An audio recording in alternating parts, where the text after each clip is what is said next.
Honda is a builder of sensible cars, and the Civic is probably one of its most sensible cars ever. In fact, even the name Civic is pretty blooming sensible. But this is the Civic Type R, and it's...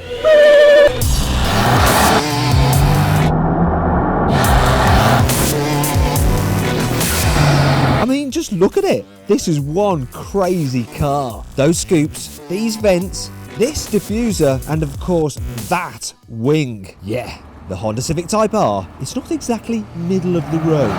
Now, whether you love or hate this car's design, personally, I actually love it.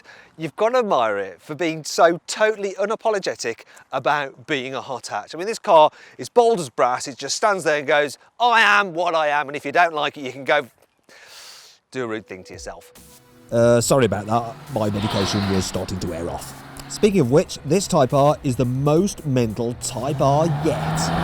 Under the bonnet is a 2-litre turbo engine with 306 horsepower, and that's good for 0 to 62 miles an hour in just 5.7 seconds, and a top speed of 168 miles an hour. Now, while those numbers are all very impressive, there is a little bit of controversy surrounding this engine.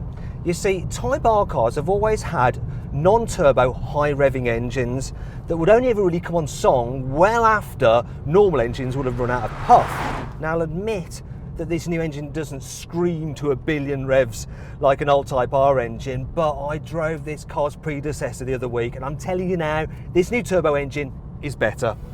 You see, it still revs pretty high, and you still have to work hard to get the best out of it. And when that big slug of mid-range turbo power kicks in at around 3,000 RPM, it makes the old Type R engines feel a bit puny. Now, I know you fanboys are probably going crazy now, the sacrilege that I've just spoken, but you know, you can't complain about an extra 100 horsepower now, can you? However, there is one thing you can complain about, and that's the noise. This car's exhaust note is just a bit flat. All you really hear is the whooshing and whistling from the turbo. Another noise which is slightly out of sorts is the horn. So, should a car which looks like this have a warning sound that's like this? It's kind of like it's going, hiya, hi, I'm a Civic Type R, you're right.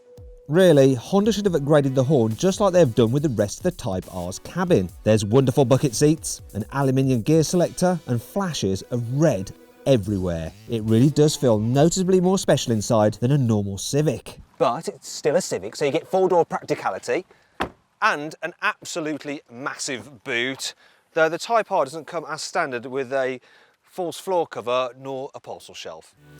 Apparently, this all helps save weight, and when you drive the Civic back-to-back with all-wheel drive rivals like the lardy Ford Focus RS, it feels like a stripped-out race car. In fact, if you're into track days, the Type R will be right up your pit lane. Now, some people may think that this car's £30,000 price tag means it's become a little bit irrelevant, because for not much more money you can get one of its rivals with all-wheel drive. And yes, you'll be able to drive those quicker in the wet, but that doesn't mean you should dismiss this car though, because in the dry, it's absolutely epic. And it doesn't feel lacking in any way for being just front-wheel drive. In fact, thanks to its clever front suspension geometry and a grippy limited slip differential, it just doesn't struggle at all putting its power down. And depending on how much of a car nerd you are, you don't even have to be going fast to enjoy the Type R. The seats are lovely, the driving position is spot on, the steering, it's sharp, it's light, it's got a nice feel to it. The pedals are perfectly weighted, they're nicely positioned as well, and the gear shift, wow, this is one of the best manual gear shifts I've ever used. And you know what, as you're just driving along slowly, you can actually extract some fun from this car, from the controls, and while practicing your heel and towing as you're braking and blipping the throttle on downshifts. Also, while the suspension is firm, there's a certain sophistication to it which rounds off the edges of sharper bumps. This means the Type R isn't as uncomfortable as you might think. Well, it is okay, so long as you don't press this plus R button, because when you do, as well as turning the gauges all red and adding a bit of weight to the steering and sharpening up the throttle response, it also stiffens at the dampers. And then this car's ride is like medieval torture. In fact, that button should probably come with a public health warning that you should only be able to press it if you're driving on a super smooth racetrack or a billiards table, because, yeah, with that button pressed, this car is about as pleasant to travel in as being slapped in the face. What the blooming heck did you do that for? My only other complaint about the Type R is the infotainment system and the sat-nav, which is just well, terrible to use. Sorry Honda, it is. Rest of the car though, well, it's awesome.